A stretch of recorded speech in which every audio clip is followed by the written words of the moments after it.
Good morning and welcome to our two-day presentation on the Neo-Gramscian theory and war on terror. Aaron, Bridget and me, Cedric, looked at Antonio Gramsci's ideas and beliefs. Therefore, I will first show you a picture of Gramsci. Then, I would like to go into his background. Gramsci lived from 1891 to 1937 and was imprisoned by fascists in 1927. The Italian socialist theorist Antonio Gramsci in his critics dubbed prison notebooks. He did not publish any books because he wrote from prison. Gramsci was a follower of Karl Marx's school of thought. His arguments centered on his notion of hegemony and domination. Also, he recognized the revolutionary potential of the peasantry.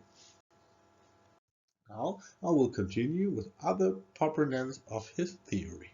Robert Cox, Stephen Gill, Mark Rupert reinterpreted the Gramscian concept of hegemony to include the internationalization of production and the maintenance of the agenda of international institutions, favorable to the interests of the central states of the international economy.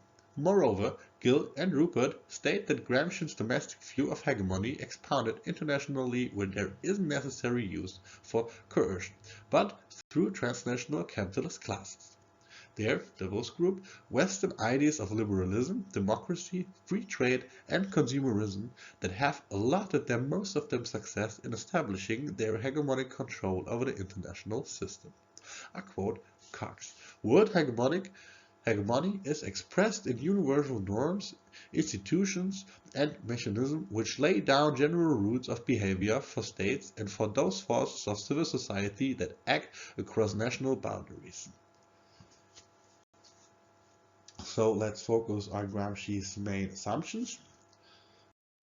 He used these two terms, hegemony and domination, to analyze the structure of the European bourgeoisie state of his time. For him, the cohesion of such states sprang from the spiritual and cultural supremacy it exercised through the manipulation of civil society. He posited the use of agents of socialization such as the church, family, schools, the media, and other governmental institutions. Further that the state imposes its own values and beliefs on society, thereby providing a cultural direction.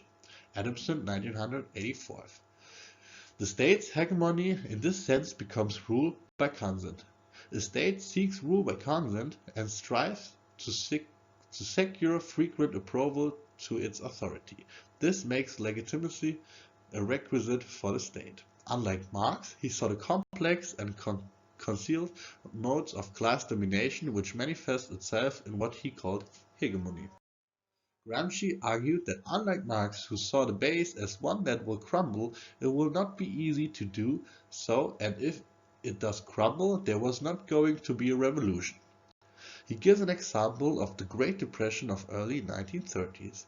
There were no revolutions of the type that Marx had envisaged. Power of the ruling class is not just limited to the economic base, it manifests itself in the spiritual, ideological, and cultural sphere that provide myth, consolidation, and legitimacy to a given regime. He contended that the values, beliefs, consumption patterns, and habits and modes of thought of the ruling class do penetrate the proletariat. They rub off on the population, distort their vision, and negatively affect their perception. The population can be easily manipulated. The lack of critical consciousness cannot be lightly viewed. Under such circumstances, people can hardly be expected to question their conditions, or to reject the values of the ruling class. And no matter how abject their conditions, they will not think of revolution. In order for revolution to happen, the idea has to be culturally planned in a society that is ready to accept it. Emphasis should be given to culture and education. Bates, 1975.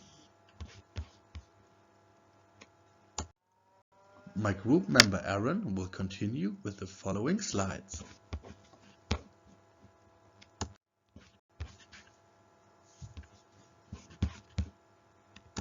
Hello, my name is Evan. I'm going to continue with the presentation now. Structures. Gramsci believed that the ruling class, the bourgeoisie, used cultural institutions to maintain power. It seeks to dismantle the existing cultural hegemony by cultural subversion and opposition, challenging the legitimacy of existing superstructural institutions like the church. The main target of the church strategy was the common sense of the masses and how it informed their worldview. Family. The redefinition of the traditional family leading to the dismantling of the family structure. Schools. Curriculums are designed to perpetuate a specific traditional function, ruling or subordinate. The social character of the traditional schools is determined by the fact that each social group throughout society had its own type of school with its own agenda. The media, responsible for relaying elitist ideologies to the people. Non-governmental institutions like the UN, MEMF, BB, etc. The universal norms of world hegemony is expressed in international organizations. For example, the UNSC facilitates the expansion of hegemonic world orders.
Application of Neo-Gramscianism theory on the war on terror. The War on Terror, also known as the Global War on Terrorism, is an international campaign launched by the United States government after the 9/11 attacks. The War on Terror was named by the Bush administration in September 2001 to mark the American response to the 9/11 attacks and to identify those who are with us and those who are with the terrorists. Applied to the international system, hegemony describes the relationship between the dominant Western states and the dominated South and East of the world. That is central to the fabric of power within global politics. The current international system is dominated by American hegemony as it primarily originates from the US economic, political, and cultural might influencing the world. At the end of the spectrum are lying the terrorist actors, engaged for decades in a war against the West. Al-Qaeda and the Islamic State epitomized this violent response against Western cultural invasion and destruction of the region. Terrorist activities could be read as a counter-hegemonic strategy caused the American invasion of their culture. In this context, it can be argued that the theory can be looked at from two perspectives: the West imposing itself politically, culturally, and the South resisting this imposition.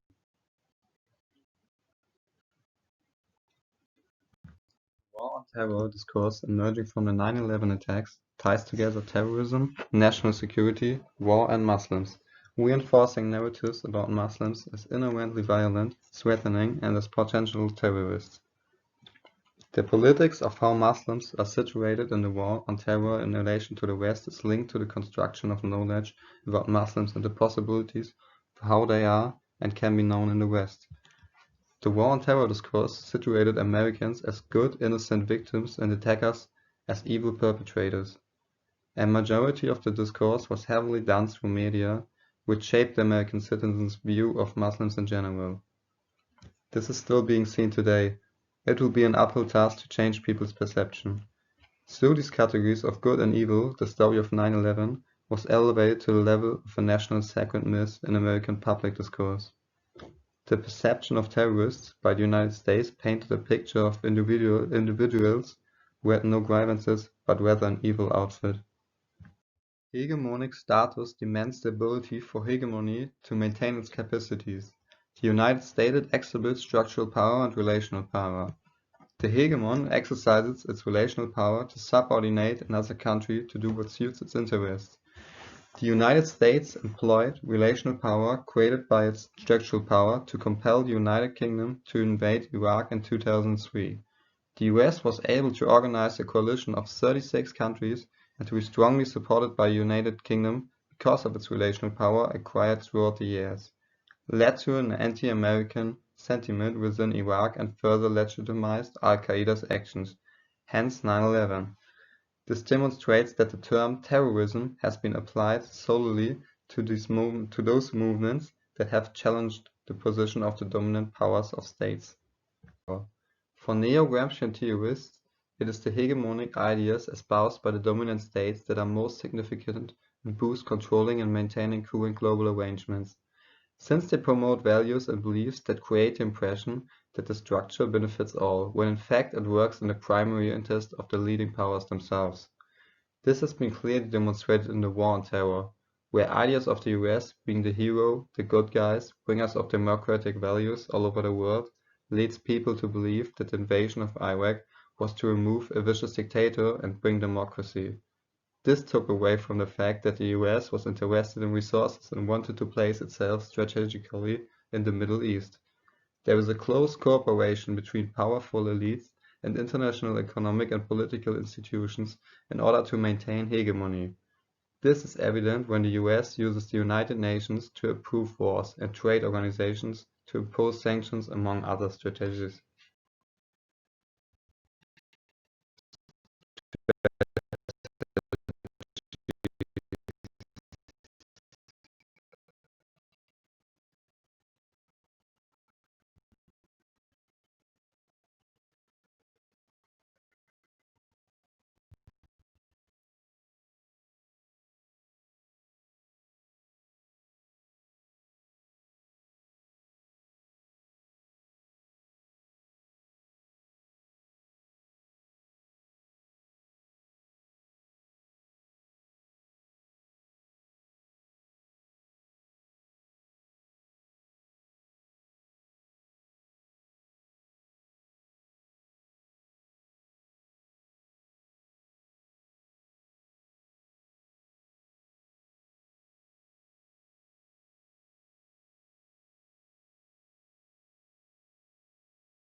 World events that can be explained by the Neo-Gramscianism theory.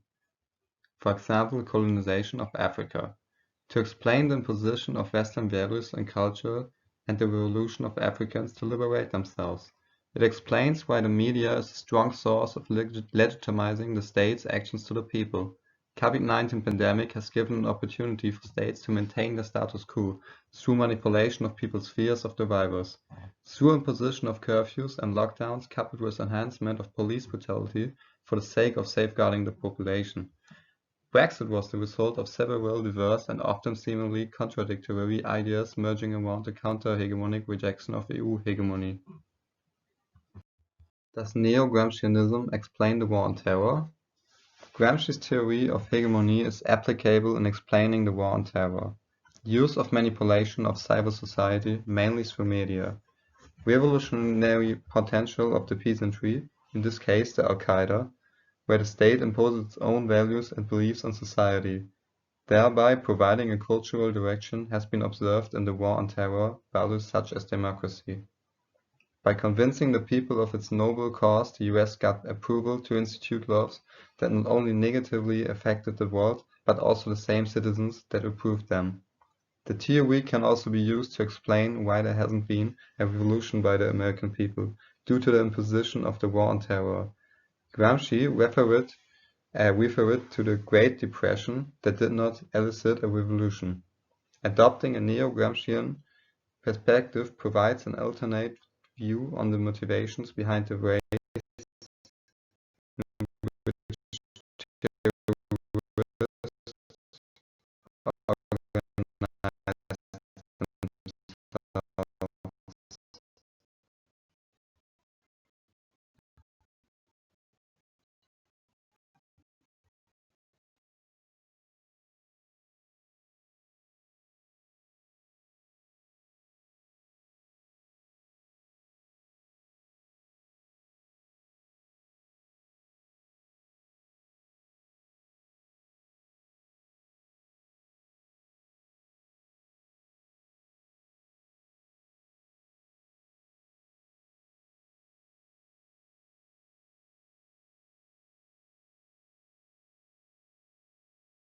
What does Neo-Gramscianism theory unable to explain? It assumes that all social structures are the mercy of hegemony or dominance. Not everything that is of common sense to the hegemony applies to all the people. For example, the COVID-19 pandemic has brought about different reactions from different countries. Most hegemon rules and regulations through the WHO and other organizations are not being adhered to, unlike financial crisis where there is conformity to regulations. COVID-19 has shown that the hegemon has a greater influence on countries when it comes to capitalistic interests. But the pandemic has shown that it cannot wield its dominance if it cannot protect itself either. The view that is the strongest, most technologically and military advanced changes in the international system.